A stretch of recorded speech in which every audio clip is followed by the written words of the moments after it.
You know, I never really talked about my favorite fighter that's boxing today on here, but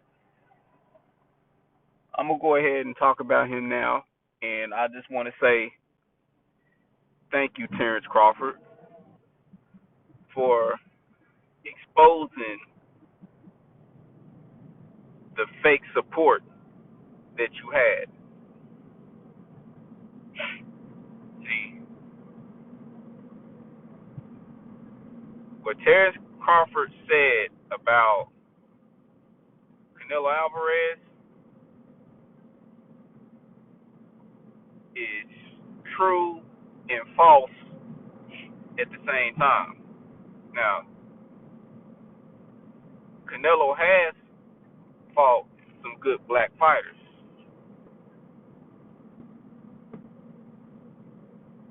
Jacobs, I believe, didn't give it his all against Canelo, but still a good fighter. But when you look at the good fighters he fought in the past, Jacob, especially close to his prime and all that kind of stuff. Jacobs is not a Austin Trout, and let's not get it twisted. Canelo only fought Austin Trout because Mayweather told him to. He had to fight Austin Trout and beat Austin Trout to secure a fight with Floyd Mayweather.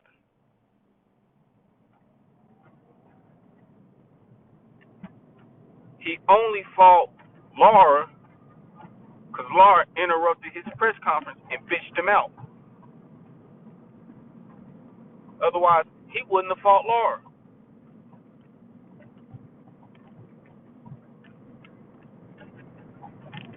And those fights were years ago.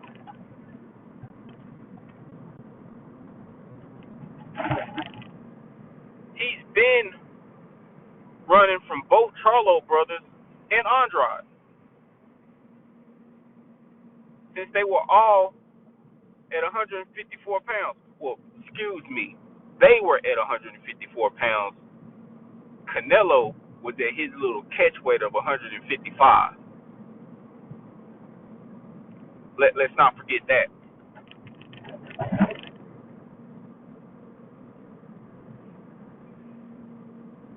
Canelo is a good fighter. He has the skills. It appears he has the skills to beat a Demetrius Andrade and both Charlo brothers. But it's that maybe, at least to me, it's that maybe that's holding him back because they also have the skills to beat him, and both Charlo brothers have the power to at least probably stop him.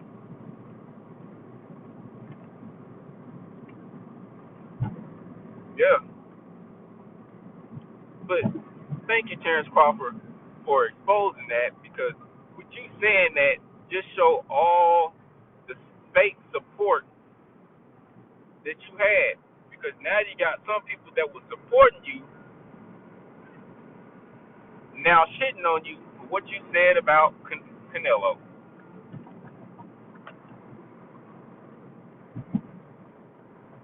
I've been riding with Terrence Crawford since day one. I'm a true fan. I'm a true supporter.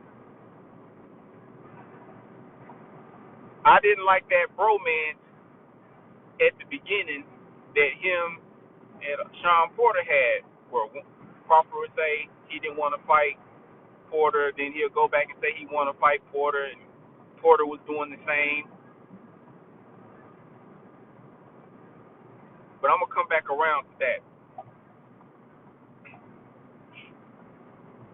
Now, people only talking about, well, look at his resume and all that kind of stuff. And Mike Carpenter saying that, you know, the worst, I guess trying to say the worst fighter Canelo has fought is better than the best fighter that Crawford has fought. Mike Carpenter, please shut the hell up. To try to say, basically try to say who does Terrence Crawford ever, who does he think he is? He's a former undisputed champion. When has Canelo ever been undisputed?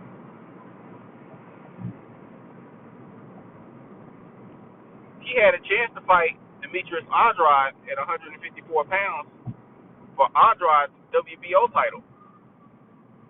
He didn't want that. He moved up to middleweight, fought and beat Cotto for his title, then defended that title against Amir Khan, and then moved right back down to 154 pounds to fight Liam Smith for the WBO title that they stripped Andrade of. Then at middleweight, he said he wanted to be the first Mexican undisputed champion at the middleweight division. He had one fight left to do that, and that was against Andrade, who again, WBO champion. And Charlo was the WBC mandatory. What did he do? Got his little franchise status, so he didn't have to fight Charlo. Then he moved up to 168 and fought Rocky Fielding instead of becoming undisputed against Demetrius Andrade. Basically said Andrade was boring.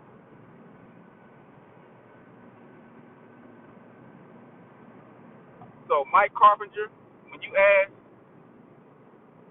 who does Bud think he is, Bud is a former undisputed champion. Get it right, bitch.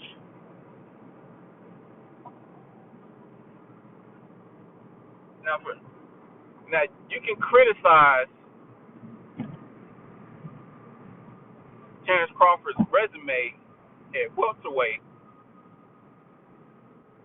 but to me, don't dare fix your lips and say, what has Terrence Crawford done at welterweight, but then put Danny Garcia on a pedestal. See, it's funny to me because when Danny Garcia, he ducked Victor Posto and came to middleweight. I mean, not middleweight, but came to welterweight.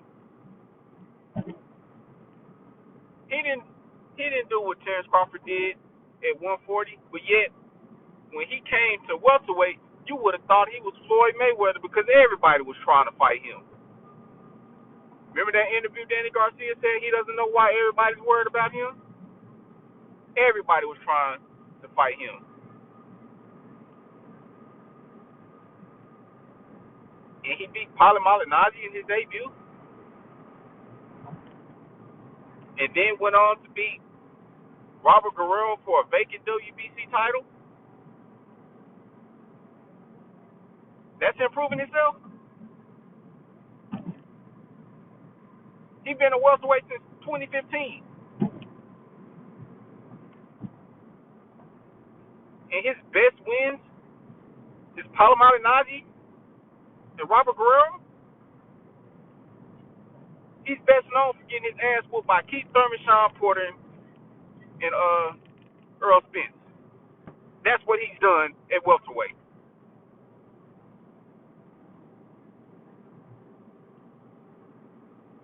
Y'all try to shit on Terrence Crawford and what he's done at welterweight, but he's beat. Even though y'all don't like to put a lot of stock on his name, He beat Jeff Horn, who beat Manny Pacquiao, who beat Keith Thurman.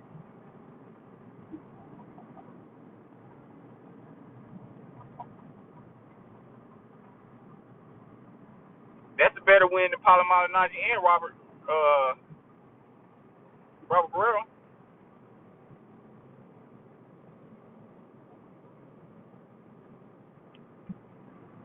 He beat Kell Brooks. Y'all try to shit on him beating Kell Brooks, saying that you know, that's Earl Spence leftovers.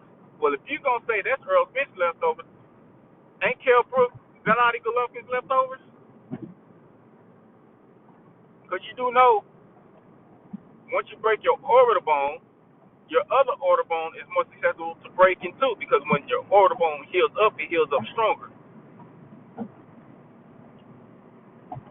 He came back too fast, and he got his other orbital bone broke by Earl Spence. Y'all say that he was hitting Kell Brook was hitting Terrence Crawford, but forget he was winning up until that Audubon incident or whatever. He was winning that first half of that fight against Earl Spence, and he was piecing Earl Spence ass up worse than what he was doing Terrence Crawford. And this is my opinion and me speculating. I feel that if he wouldn't have broke his orbital bone, we would not be having the same conversation we would be having about Earl Spence right now.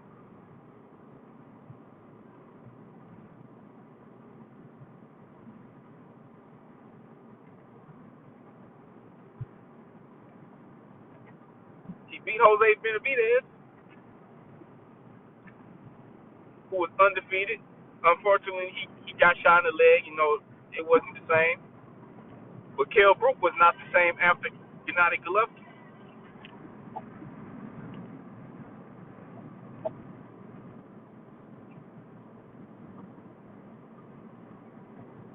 I mean, some of us that shitting on Terrence Crawford, you know,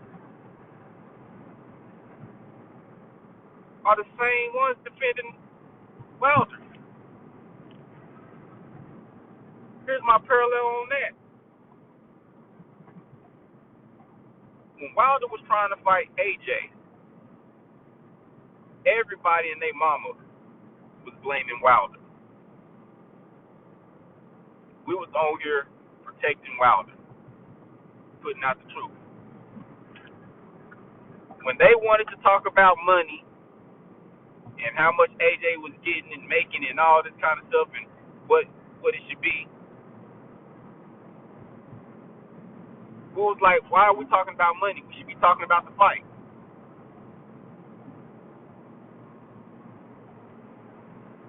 When Wilder said it should be 50-50 and everybody was like, oh no, it's not 50-50, and they was trying to say he wasn't even worth 40%.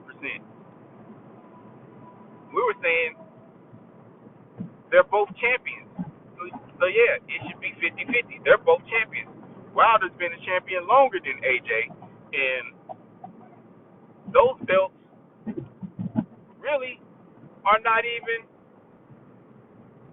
AJ's belts. He's a paper champion because Tyson Fury never lost those in the ring. Newsflash. If we're going to say that about Wilder, you got to bring that in about Terrence Crawford. Because Terrence Crawford, even though it's in different weight classes, Terrence Crawford has been a champion longer than Earl Spence.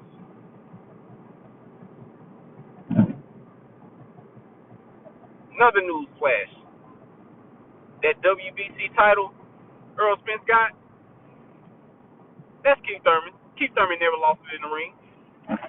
So all that paper champion shit that we was talking about, AJ, when he had those belts and Tyson Fury never lost it in the ring, that has to be applied to Earl Spence. Best believe. Let's keep it consistent.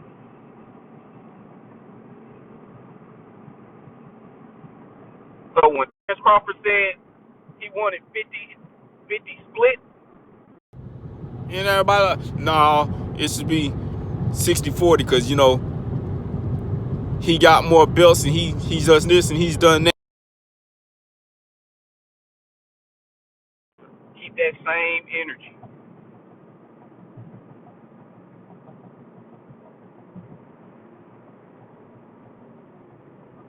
Because now it seems like Earl Spence fans are now turning into what AJ fans used to be back in the day.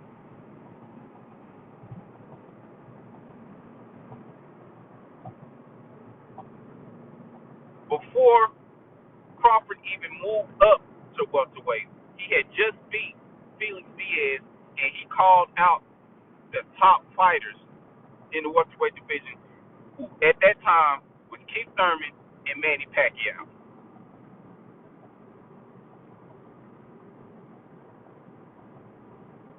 And when it was determined that Earl Spence was now the man and not Keith Thurman because of inactivity and injuries,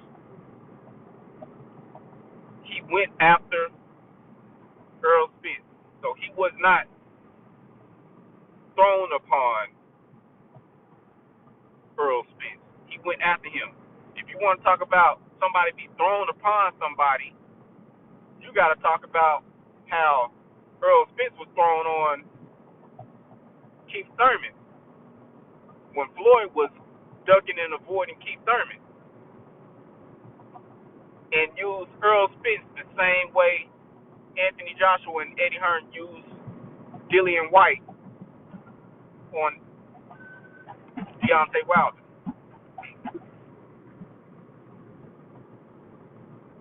And another thing, now it's the moved on to Sean Porter. Like I said, I was coming back to it. Now we're using Sean Porter as the Dillian White for Terrence Crawford. Mind you, Dillian White had multiple times to try to secure a fight and get a fight with Deontay Wilder. He turned those down. He even turned down the voluntary to fight Wilder. Y'all saying he should just go ahead and fight Sean Porter because Sean Porter's his mandatory and all that. Terrence Crawford said okay. He called Sean Porter's bluff. Go ahead and activate your mandatory position. If not, sit back and wait for me to finish what I'm doing. We're still waiting for Sean Porter to activate his mandatory position. But yet, it's Terrence Crawford's fault Sean Porter's not activating his mandatory position. Come on now.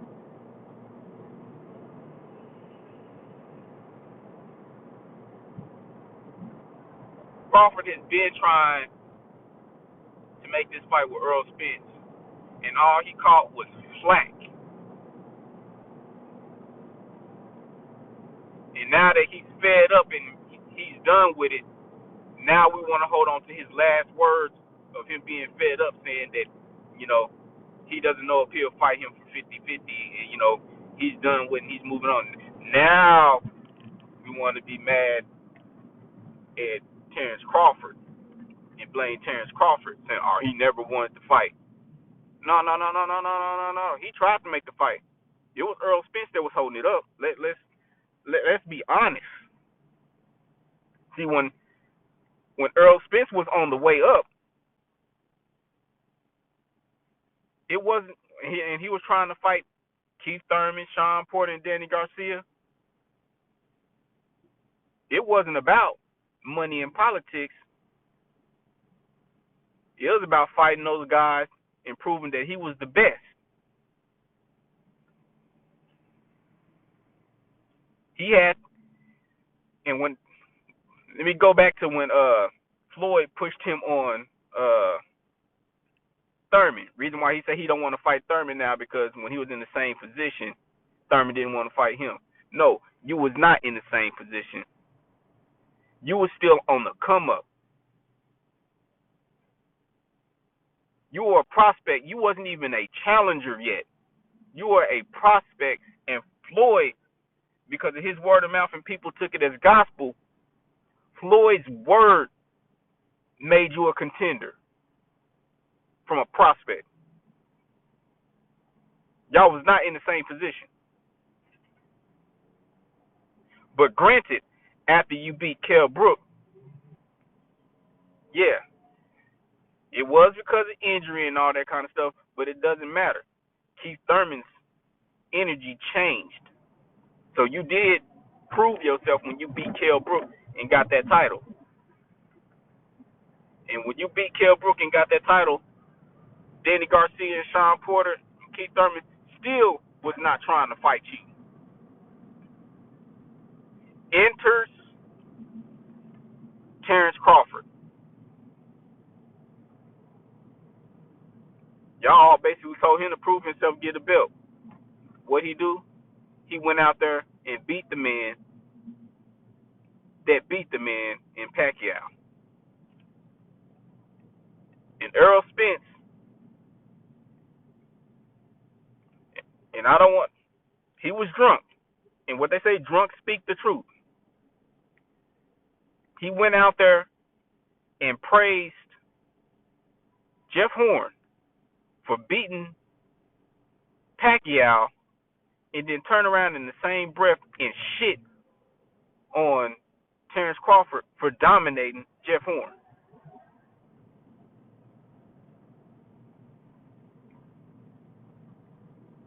Going back to what I said, it wasn't about money and politics when he was on the come up trying to fight Danny Garcia, Shawn Porter, and Keith Thurman.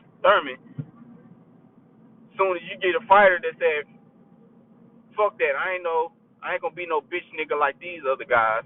I'ma fight you and I'ma fuck you up. All of a sudden it's this side of the street, that side of the street, politics and all that kind of stuff.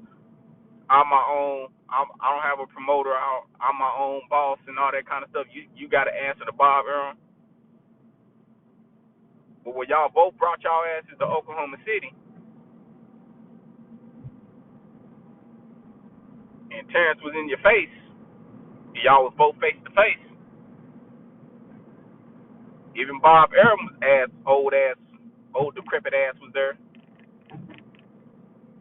You your own boss. You your own promoter.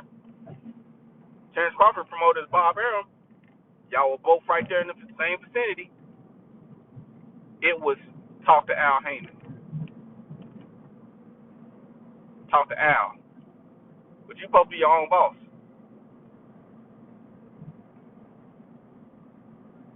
And we can determine the whole this side of the street and that side of the street however we want it, and the easy route and all that however we want it. But still, and for anybody saying that it was easier to make the fight on the PBC side, how fucking long did it take him to get the Shawn Porter fight? How fucking long did it take him to get the Danny Garcia fight? And that was on the same fucking side of the street. And that was only because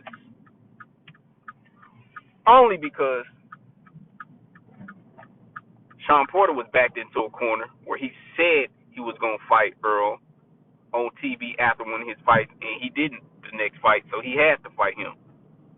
Danny Garcia lost to Thurman and Porter, had no belts, and he's trying to get back on the come up, so he had to fight Errol Spence. And him and his dad admitted that because of that car accident, they felt that they had the advantage. That's the only reason they fought him. If he wouldn't have had that car accident, I don't think they would have fought Errol Spence yet. My boy Keith Thurman, and yes, I'm a fan of Keith Thurman. He did some bitch shit, but I'm a fan of Keith Thurman. Keith Thurman only want to fight Errol Spence now because he don't have no damn belts. The only person that's been trying to push to fight Errol Spence is Terrence Crawford, and now he's fed up with it. Because it went from strap season and man down to this side of the street and politics and that, and I'm making this much, and and all that kind of stuff, your network is still under Terrence Crawford's. Let's cut it out. This is your boy, the Expert Genius. I just had to get that off my chest. Shout out to Terrence Crawford. I'm out.